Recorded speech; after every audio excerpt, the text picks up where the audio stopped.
The text on my phone glowed like a blade in the dark. Out with the team. Don't wait up. My thumb hovered over the screen.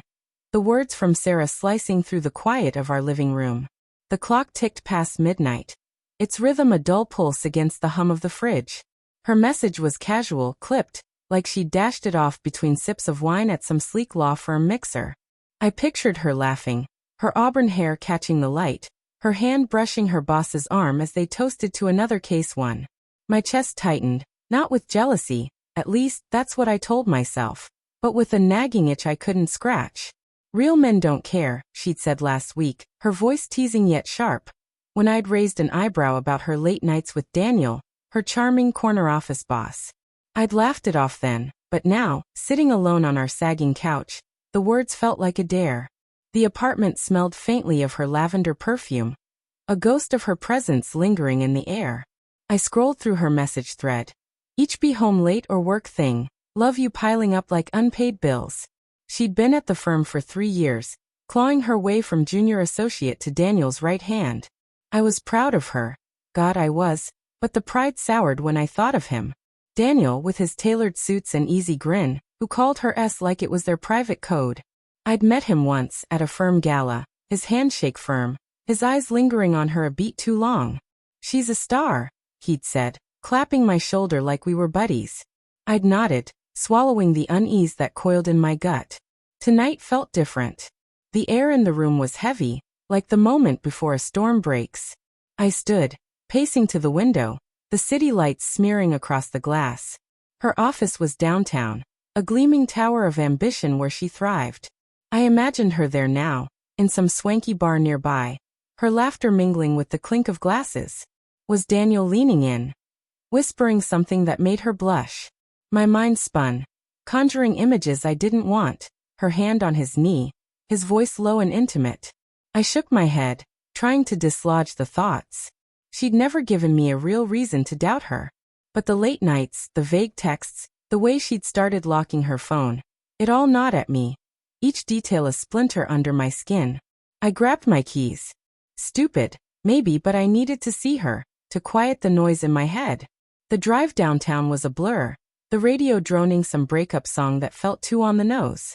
The bar she'd mentioned once, the Gilded Cage, was tucked between high-rises, its neon sign flickering like a warning. I parked across the street, my heart thudding as I scanned the crowd through the floor-to-ceiling windows. There she was at a high-top table, her navy blazer draped over the chair, her smile wide and unguarded. Daniel sat across from her, his tie loosened, his hand resting on the table inches from hers. The rest of the team was nowhere in sight. I stayed in the car, my breath shallow, watching like some pathetic detective in a noir film. They weren't touching, not exactly, but the way he leaned toward her, the way her eyes held his, it was intimate, practiced, like a dance they'd done before. My fingers gripped the steering wheel, knuckles white. I wanted to storm in, demand answers, but what would I say? Why are you laughing with him like that? Why does it feel like you're slipping away? Instead, I sat frozen, my mind wrestling with itself. She was just networking, wasn't she? This was her world, deals, drinks, late-night strategy sessions.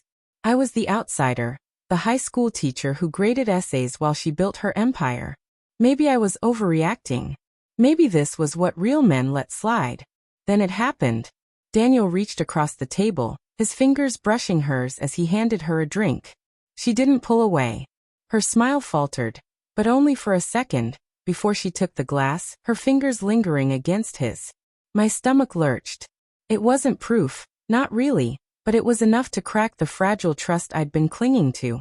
I drove home, the city lights blurring through a haze of anger and hurt. When I got back, I poured a whiskey, the burn in my throat a poor distraction from the ache in my chest. She came home at 2 a.m., her heels clicking softly on the hardwood. "You're up," she said, startled, her voice bright but frayed at the edges.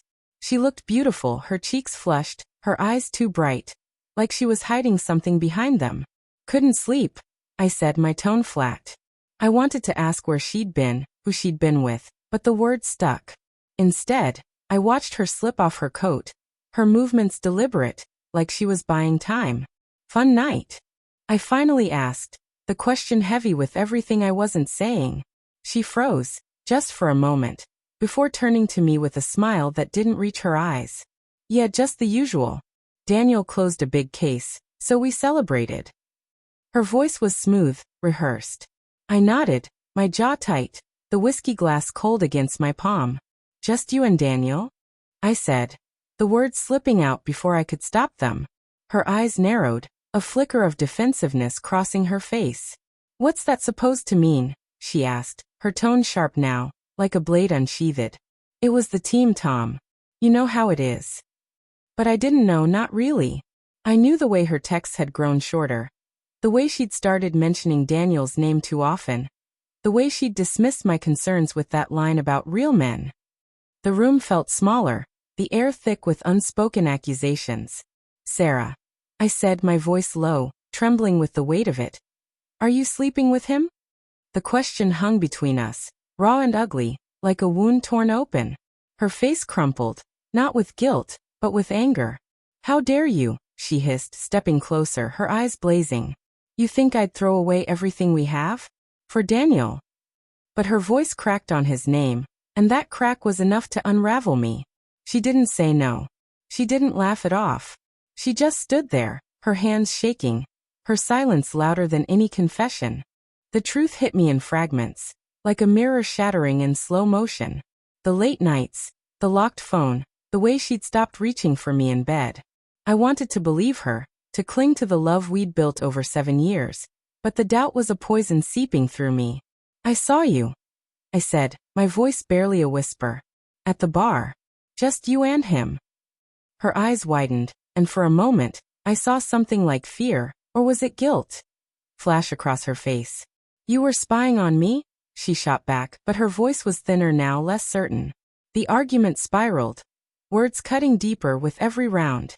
She accused me of mistrust, of suffocating her ambition. I accused her of lying, of letting Daniel too close. Neither of us said the word infidelity, but it loomed like a shadow. Then, in a moment of quiet, she sank onto the couch, her face in her hands. I didn't sleep with him, she said finally, her voice small. But I don't know how to explain it. He makes me feel seen, Tom. Like I'm more than just a wife or an associate. I didn't cross that line, but I thought about it. Her words were a gut punch.